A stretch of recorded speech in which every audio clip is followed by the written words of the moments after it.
Welcome back to Grammar Grade 9. This is Unit 2, Lesson 12, and today we're getting to the very skeleton of a sentence. Every sentence you've ever spoken or written is built from two pieces working together. Today we're going to name those pieces, then zoom in on the single most important word in each one. By the end, you'll be able to point to the exact heart of any sentence. Let's dig in. Let's start at the foundation. Every complete sentence has two parts.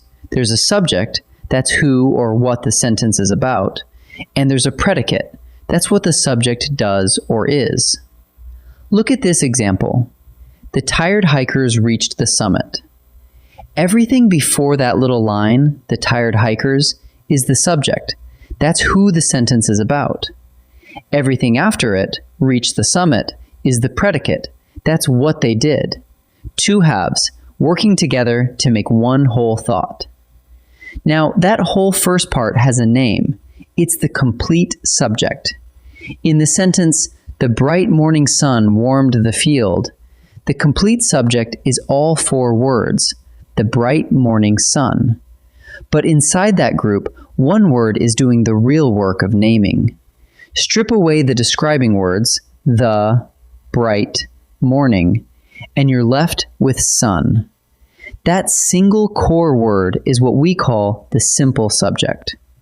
So the complete subject is the whole naming part, and the simple subject is just the one word at its center. Let's look closely at that simple subject. It is always the main noun or pronoun that tells you what the sentence is about. Take this one. The batter swung hard. The word batter is a noun, and it's what the whole sentence is about. So batter is the simple subject. Now watch what happens when we use a pronoun instead. She hit it cleanly.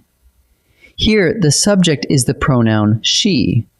Noun or pronoun, it's the same job. That one word names the person or thing the sentence is centered on. Now to the other half, the simple predicate. The simple predicate is the verb, the word that expresses the action or the state of being. In "the crowd cheered loudly," the verb is cheered. That's the action, so cheered is the simple predicate. But predicates aren't only about action. Look at "the lake was perfectly calm." Nothing is happening here, yet was is still the verb. It expresses being rather than doing. So the simple predicate can show action, like cheered, or being, like was. Here's a wrinkle worth knowing. Sometimes the verb isn't a single word. It's a verb phrase, a main verb with one or more helping verbs in front of it. In "the team will practice tomorrow," the simple predicate isn't just practice, it's will practice, both words together. And you can stack even more helpers. She has been studying all night. The whole simple predicate there is has been studying. 3 words, 1 verb phrase. When you point to the simple predicate, grab the entire verb phrase, helpers and all, not just the last word. So how do you find the simple subject when a sentence gets long?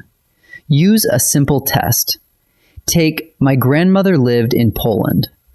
First, find the verb, the action or being word. That's lived. Then ask a question using that verb. Who lived? The answer that pops into your head is grandmother. And that answer is your simple subject.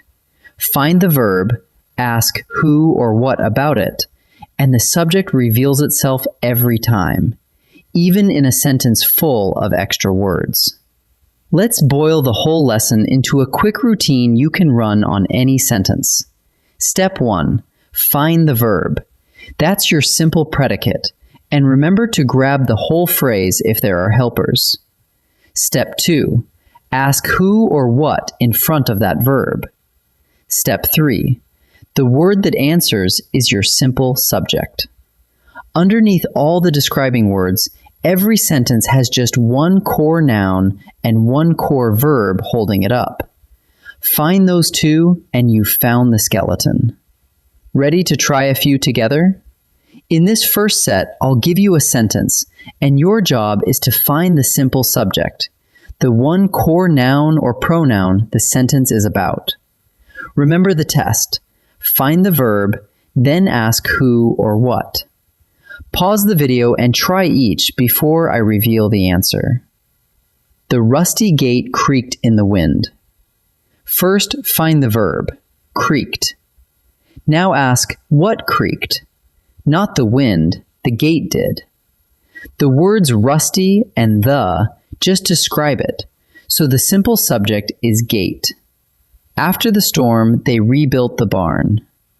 The opening words about the storm can fool you, but find the verb, rebuilt. Who rebuilt the barn? They did. The simple subject is the pronoun they. Deep in the forest, a wolf howled. The verb is howled. Ask, what howled? Not the forest, a wolf. So even though the sentence opens somewhere else, the simple subject is wolf. Now we flip it around. In this set, find the simple predicate, the verb or verb phrase that tells what the subject does or is. Watch for helping verbs and grab the whole phrase when you see them. Pause and try each before I answer. The engineers have designed a new bridge. Careful here, there's a helper.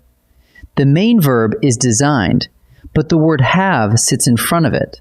So the full simple predicate is the verb phrase have designed, both words together. The old lighthouse stands on the cliff. Ask what the lighthouse does or is. The verb is stands. There's no helper this time, just one word. So the simple predicate is stands. By noon, the runners were sweating heavily. Find the verb. The main verb is sweating, but were comes before it as a helper. So the complete simple predicate is the verb phrase were sweating. Let's gather up what we learned. Every sentence splits into two parts, a subject telling who or what it's about, and a predicate telling what that subject does or is. Inside each part sits one core word, the simple subject, which is the main noun or pronoun, and the simple predicate, which is the verb or the whole verb phrase. And when a sentence gets tangled, you have a reliable test. Find the verb, then ask who or what about it, and the subject answers you. That's the skeleton of every sentence you'll ever write. In our next lesson, we'll build outward from here. I'll see you there.